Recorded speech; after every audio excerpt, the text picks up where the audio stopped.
Assalamualaikum warahmatullahi wabarakatuh. Baiklah, pada pertemuan kali ini kita masih membahas metode integrasi dengan menggunakan metode Simpson. Nah, metode Simpson merupakan sebuah metode alternatif pendekatan integral di samping metode trapesium.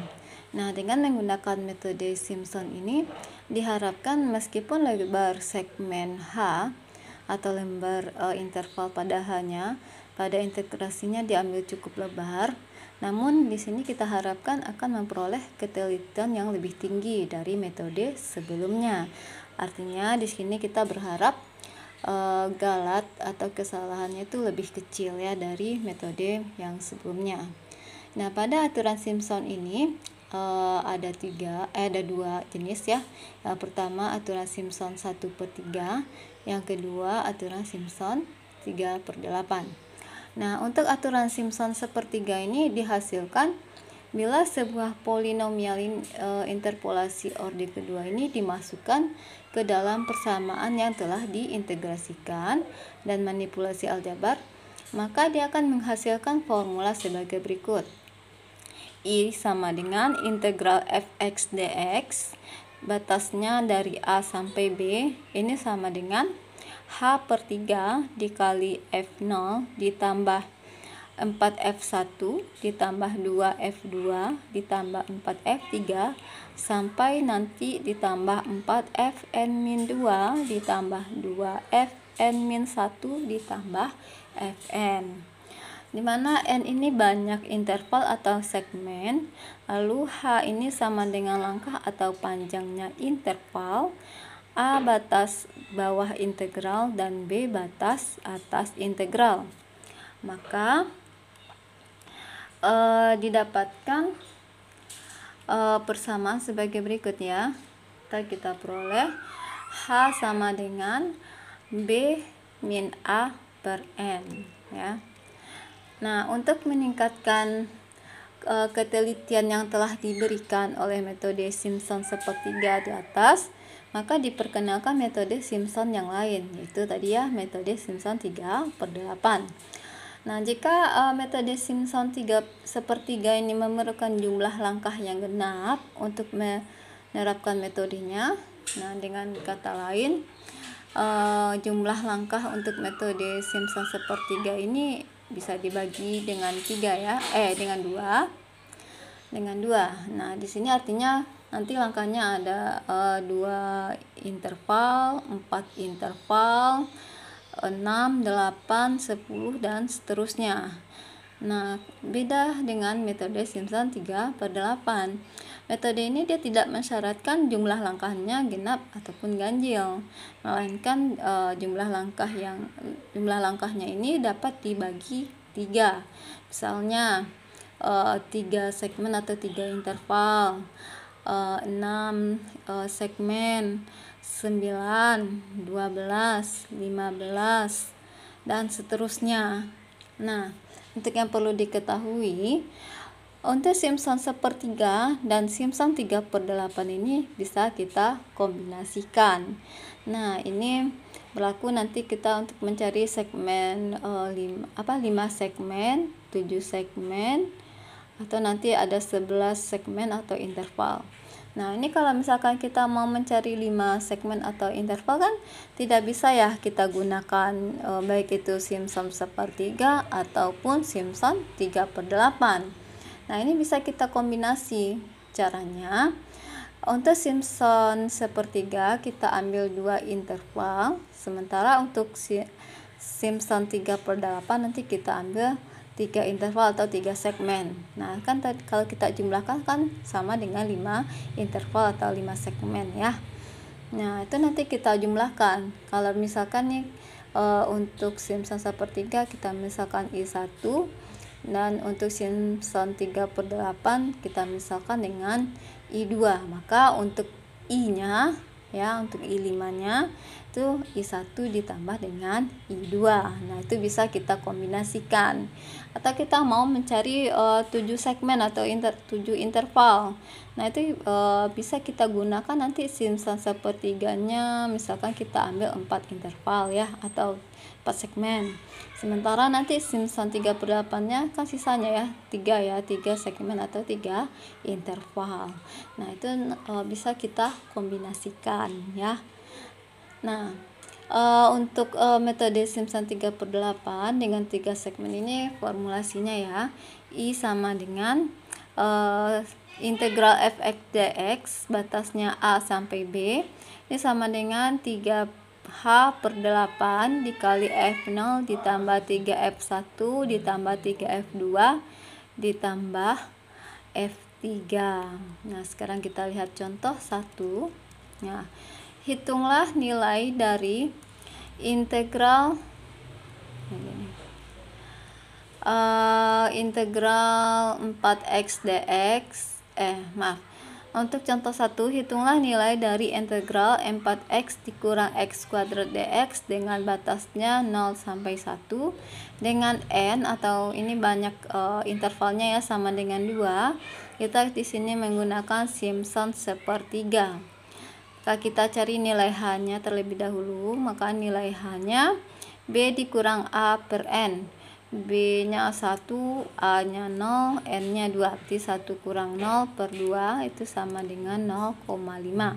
Maka nanti H-nya nanti 0,5. Karena R-nya 2, maka di sini banyak intervalnya adalah 2. Jadi nanti kita butuh X0, X1, dan X2 ya. Untuk X0-nya ini sama dengan 0, maka F0 itu sama dengan 4x dikurang x kuadrat, ini sama dengan f0 sama dengan 4 dikali, nah ganti x nya dengan 0 ya, 4 dikali 0 dikurang 0 kuadrat itu sama dengan 0. Nah untuk selanjutnya x1 ya, berarti x1 nya sama dengan 0 ditambah 1 dikali 0,5, maka x1 nya sama dengan 0,5. Maka F1 sama dengan 4x dikurang x kuadrat. Ini sama dengan F 0,5 itu sama dengan 4 dikali 0,5 dikurang 0,5 kuadrat. Itu sama dengan hasilnya 1,75. Lalu yang terakhir itu X2. Maka sama dengan 0 ditambah 2 dikali 0,5 itu hasilnya sama dengan 1. Maka F2 sama dengan 4x dikurangi x kuadrat sama dengan F1 sama dengan 4 dikali 1 dikurang 1 kuadrat sama dengan 3. Maka untuk mencari I-nya H/3 dikali F0 ditambah 4F1 ditambah F2. Berarti I sama dengan 0,5/3 dikali 0 ditambah 4 kali F1 nya 1,75 ditambah F2 nya 3. Maka 0,5 bagi 3 ini ya 0,16667 dikali, nah jumlah dari yang ini ya sama dengan 10. Maka hasilnya 1,6667. Nah, nilai eksak atau sebenarnya dari fungsi integral 4x dikurang x kuadrat dx dengan batas 0 sampai 1 itu kebetulan sama ya, 1,6667. Nah, ini nanti bisa Anda cari menggunakan secara analitis ya. Itu menggunakan rumus integral yang biasa digunakan ya pada kalkulus dasar ya. Kalkulus dasarnya. Nah setelah itu baru kita cari galatnya. Untuk cari galatnya nilai mutlak ya harusnya ya. Nilai yang sebenarnya dikurangi nilai hampiran, berarti nilai yang kita cari ini ya dibagi nilai yang sebenarnya, maka dikali dengan 100% hasilnya 0% karena hasilnya sama ya. Nah berarti dia nggak ada galatnya. Nah sekarang untuk contoh kedua, kita akan menggunakan aturan Simpson 3/8. Nah, dengan nilai fungsinya yaitu integral 1/1 tambah x dx batasnya 0 sampai 1 dengan h-nya 1/6. Maka kita cari dulu banyak intervalnya. H-nya kan 1/6. H ini sama dengan B dikurang A per N. Maka 1/6 dikurang 1/6 sama dengan 1 dikurang 0 per N. Maka N-nya sama dengan 6 ya. Ini kan 1/6 sama dengan 1 per N. Maka N saja kan 1 per 1/6. Ini sama 1 kali 6 per 1 sama dengan 6. Nah, maka di sini kita peroleh bahwa banyak intervalnya adalah 6 ya. Berarti di sini kita butuh X0, X1, X2, X3, X4, X5 dan X6. Nah, caranya sama ya kayak yang di atas, kayak contoh sebelumnya. Untuk X0-nya kita ambil sama dengan 0. Nah, F0-nya sama dengan 1 per 1 tambah X sama dengan F0 sama dengan 1 per 1 tambah 0 sama dengan 1. F0 nya nanti sama dengan 1. Untuk X1 nya berarti 0 ditambah 1 dikali 1 per 6. Maka X1 nya ini sama dengan 1 per 6. Maka untuk F1 per 6 nya 1 per 1 ditambah 1 per 6 sama dengan 1 ditambah 1 per 7 per 6. Nah, 7 per 6 ini kita peroleh 1 ditambah 1 per 6. Nah, 1 ini kan sama dengan 6 per 6 ya. Kita samakan penyebutnya 6 per 6. Maka kan 6 tambah 1, 7 ya. 7 per 6. Kan ini sama saja dengan 6 per 7. 6 per 7 itu sama dengan 0,857. Nah, untuk X2 berarti sama dengan 0 ditambah 2 kali 1 per 6. Ini sama saja dengan 2 per 6. Ini boleh kita perkecil menjadi 1 per 3. Lalu kita masukkan pada nilai fungsinya. Untuk F1 per 3 maka 1 per 1 tambah 1 per 3. Nah, ini kan 1 ini kan sama aja 3 per 3 ya, karena penyebutnya 3 berarti 3 per 3.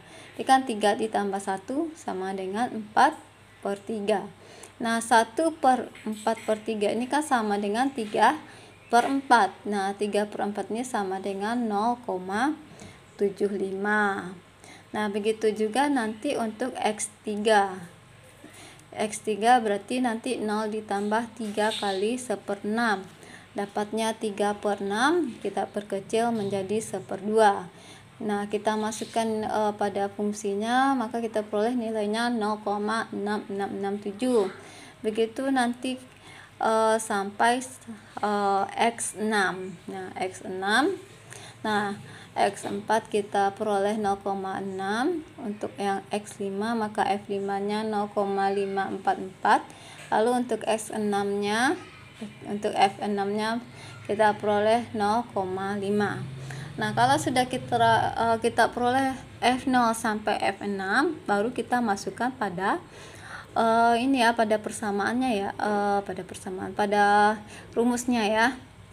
Nah, I kan tadi sama dengan 3H per 8 dikali F0 ditambah 3F1 ditambah 3F2 ditambah 3F3 ditambah 3F4 ditambah 3F5 ditambah F6. Maka I sama dengan 3 dikali hanya 1/6 ya, 1/6 per 8. Masukkan nilai F0, F1, F2, F3, F4, F5 dan F6. Nah, maka kita peroleh ya. Nah, hasil yang 3 dikali 1/6 bagi 8 itu 0,0625. Sementara hasil yang dalam kurung ini 11,7543. Maka hasilnya adalah 0,7346. Setelah itu kita cari nilai eksaknya. Nah, nilai eksaknya ini sama dengan 0,693. Maka untuk mencari galatnya, nilai yang sebenarnya ya 0,693 dikurangi nilai hampiran, nilai yang kita cari ya 0,7346 dibagi nilai yang sebenarnya 0,693 dikali 100%. Maka di sini dapat galatnya 7,3%. Nah, kira-kira itu cara mencari atau menyelesaikan ini ya, metode integrasi dengan menggunakan aturan Simpson sepertiga dan Simpson 3/8. Jadi intinya untuk metode integrasi ini hampir sama ya, cuman nanti beda pada pada rumus akhirnya, pada i-nya ini ya, pada koefisiennya saja paling seperti itu.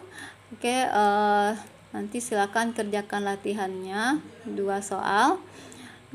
Baik, mungkin segitu saja untuk metode Simpsonnya. Sebelumnya saya mohon maaf jika ada kesalahan. Saya akhiri. Assalamualaikum warahmatullahi wabarakatuh.